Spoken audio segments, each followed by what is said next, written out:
राम भक्ति कहे कि शिव भक्ति कहे कि कृष्ण भक्ति कहे, भक्ति ही सूरसरी। सूरसरी मतलब माता गंगा, माता भागीरथी, देव नदी, देवप्रिया, शिवप्रिया, ऋषि मुनियों की अति आदरणीय सरिता, जिनको हम माता गंगा कहते हैं। और हम सभी माता गंगा के तट पर कथा का गायन करके आ रहे हैं। लगातार भगवान महादेव की कथा का गायन किया और वहां से लेकर यहां प्रयाग में पहुंच गए। इसलिए कथा भी एक गंगा है, जिनको कथा गंगा, जिनको ज्ञान गंगा कहा जाता है। इसलिए ऐसा कोई संकुचित भाव ना करे कि भाई ये तो राम जी के लिए कहा है। नहीं नहीं, राम कहो, कृष्ण कहो, शिव कहो, विष्णु कहो, कोई भी देवी देवता हमारे लिए सब आदरणीय है। कोई देवता के लिए कोई छोटा भाव हमारा नहीं है, सभी देवताओं के लिए हमारा संपूर्ण समान भाव है। इसीलिए तुलसी ने राम भक्ति की बात की है। राम भक्ति सूरसरी धारा, राम भक्ति सूरसरी धारा, सरसरी ब्रह्म विचार प्रसारा, सरसरी ब्रह्म विचार प्रसारा। धर्म का प्रचार प्रसार करना हो सरस्वती, परमात्मा के प्रति हमारा आदर हो स्वयं माता यमुना। तो हम सभी महादेव के चरणों में आदर करते हुए शिव महापड़ कथा का प्रारंभ करेंगे। मैंने बीच में से एक श्लोक उठाया है। कथा का क्या आदर है, कथा की क्या महिमा है, कथा की क्या गरिमा है। इसमें कहा है संपूर्ण तीर्थों में आप स्नान कर। इसमें प्रयाग भी आ गया, हमारी सप्त गंगा भी आ गई, इसमें 12 ज्योतिर्लिंग भी आ गए,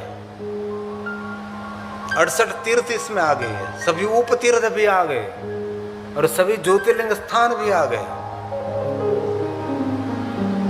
और करोड़ों गायों का दान करें और बहुत सारे पुण्य यज्ञ करें। सब कुछ पुण्य सिर्फ शिव कथा सुनने मात्र से मिलता है। शिव महापड़ ग्रंथ में से मैंने श्लोक उठाया, बीच में से उठाया, क्योंकि भगवान व्यास जी ने शिव महापड़ ग्रंथ में अंदर बीच बीच में कथा सुनने की महिमा डालते रहे। ऐसा नहीं कि शिव महापड़ ग्रंथ के प्रारंभ में ही कथा श्रवण करने की महिमा है।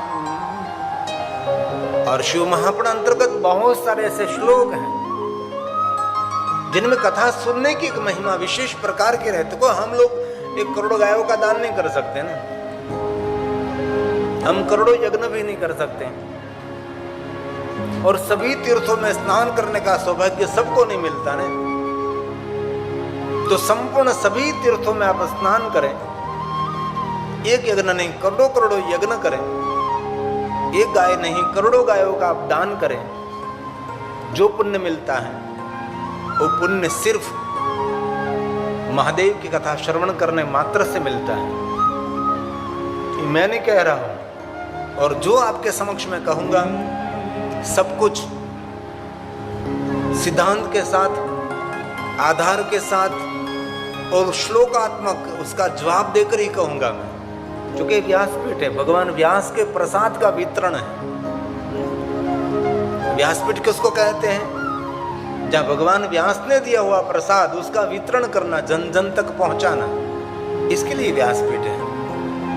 यहाँ बैठकर इस श्रेष्ठ तीर्थ में आकर मैं लौकिक बातें करता रहूं आपके समक्ष, मैं संसार की बातें करता रहूं आपके समक्ष, तो ये योग्य नहीं है, अयोग्य है। इसलिए भगवान व्यास जी की रचना है। शिव कथा सुनने से क्या होगा, महादेव की कथा श्रवण करने से क्या होगा, उसके बारे में कहा है। सर्व तीर्थ वगायेन 4 तीर्थ नहीं, 12 ज्योतिर्लिंग नहीं, अनंत लिंग स्थान, सप्तगंगा नहीं, सभी गंगाओं में अनंत गंगा, अनंत सहस्त्र धारा, एक तीर्थ नहीं कोटि तीर्थ, करोड़ों करोड़ों तीर्थ में स्नान करें आप। कथा की कोई कम महिमा नहीं है, और हम गौरव से कह सकते हैं सभी तीर्थों से भी अनंत महिमा भगवान की कथा के। इसलिए कथा को कम नहीं समझना। तीर्थ नाही एक फल, कथा श्रवण करें अनंत फल। कोई तीर्थ में आपने स्नान किया, आपको मिल गया फल, लेकिन कथा श्रवण करने से अनंत फल, जिनकी कोई गिनती ही नहीं कर सकता, इतने फल कथा श्रवण के। लेकिन कथा में श्रद्धा होनी चाहिए, और ये पर्याकृतोपत्नी है श्रद्धा। यहाँ तो श्रद्धा का संपूर्ण ध्यान रखना चाहिए, थोड़ी सी भी खंडित श्रद्धा नहीं, अखंड श्रद्धा। आपको ही आपके वाइब्रेशन को प्रकट करना, आपको ही आपकी ऊर्जा को प्रकट करना है, बाहर से नहीं। कभी कभी लगता है कि यहाँ ऊर्जा नहीं है, यहाँ कुछ डैमेज हुआ स्थान है, लेकिन इस स्थान को आपको उजागर करना है। जहाँ बैठते हैं वहाँ मेरी तपस्थली बननी चाहिए। तो कैसे बनेगी? उसके ईश्वर स्मरण से बनेगी, जब तब से बनेगी, ईश्वर के स्तोत्र के पाठ करने से बनेगी। जब हम कमरे में प्रवेश करते तो लगता है कि यहाँ कोई ऊर्जा नहीं है, लेकिन वहाँ ऊर्जा आपको प्रकट करने करेगी, आपको प्रकट करनी पड़ेगी। स्थान को ऊर्जावंत बनाना पड़ेगा। ऋषि मुनि जंगल में बैठ गई, जब कुछ भी नहीं था, वहां तपस्या की, उसने साधना की, उसने उपासना की, दो स्थान ऊर्जावंत हो गया, ऋषि मुनि के तपस्थली हो गए। इसलिए हम जहां बैठते हैं वहां भी हम हमारी तपस्थली बना देंगे। और तीर्थ में जाते तो घर जैसा वातावरण नहीं मिलता, तीर्थ में जाते तो घर जैसा भोजन भी नहीं मिलता, लेकिन बहुत प्रयास के साथ सारी सुविधा की व्यवस्था ध्यान में रखी जाए, लेकिन रख रहे हैं, और कुछ बात की कमी नहीं है। लेकिन तो अभी तीर्थ में तो कुछ नहीं रह जाता, लेकिन यहाँ कुछ अव्यवस्था नहीं है। मुझे भी पता नहीं था कि इतना सुंदर कथा स्थल होगा, इतनी सुंदर व्यवस्था होगी। और मयूर पटेल ने सुंदर व्यवस्था की, उसकी पूरी टीम ने पूरा प्रयास किया है, कुछ भी कमी ना रहे। और ये कथा सिर्फ हमारे यात्रियों के लिए है, लेकिन स्थानिक लोग को कथा श्रवण करने के लिए आएंगे तो कथा सुनने के लिए उसको अनुमति है, कथा सुन सकते हैं। जैसे गुजरात में कथा करते हैं बड़े रूप में, बड़ी संख्या में, ऐसा तीर्थ में नहीं होता। तीर्थ में एक छोटे रूप में हम कथा करते हैं। गांव में जब कथा होती तो इतनी बड़ी संख्या में, वडगाम ने हमने दसनाम अखाड़ा में कथा की थी, हमारी जितेंद्र गिरी माता जी ने, तो इतना बड़ा रूप कथा का था, अकल्पनीय स्वरूप था। अकल्पनीय मतलब हम कल्पना नहीं कर सके, इतना बड़ा स्वरूप ये कथा का था। कथा कोई छोटी नहीं होती, कथा कोई बड़ी नहीं होती, कथा ही रहती है। इसलिए सभी तीर्थों में स्नान का फल सिर्फ कथा श्रवण करने मात्र से मिलता है। ये भगवान व्यास जी ने गाया है। सर्व तीर्थावगायेन गवां कोटि प्रदानतः। गवां कोटि करोड़ों गायों का दान, ये कथा श्रवण मात्र था। तत्फलम लभते शंभो कथा श्रवण तो मुने। कथा श्रवण तो मुने। कथा श्रवण तो मुने। ये मुनि कथा श्रवण करने मात्र से ये सभी पुण्य आपको मिलेगा। ये कथा की महिमा है।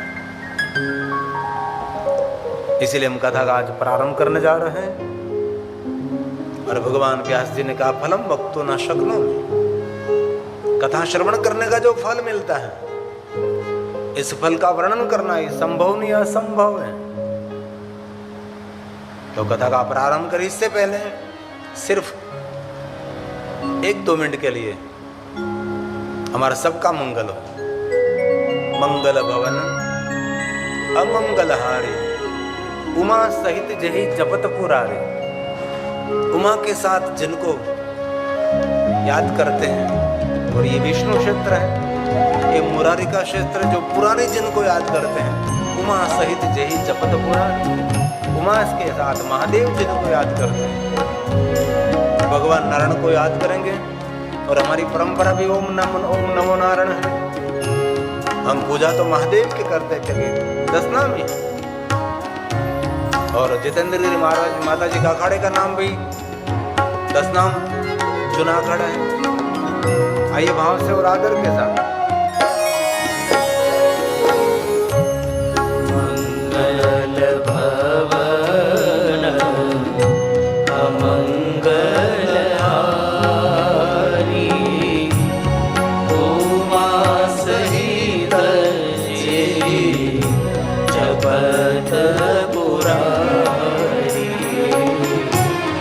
मंगल भवन अमंगल हारी, उमा सहित जही जपत पुरारी। ओम नमो नारायण नारायण। ओम नमो नारायण नारायण। ओम नमो नारायण नारायण। ओम नमो नारायण नारायण। ओम नमो नारायण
अविनाशु महाप्रणस कथा परम पावन पावन, मनुष्य मात्र को पावन करने वाले ये भगवान महादेव की कथा है।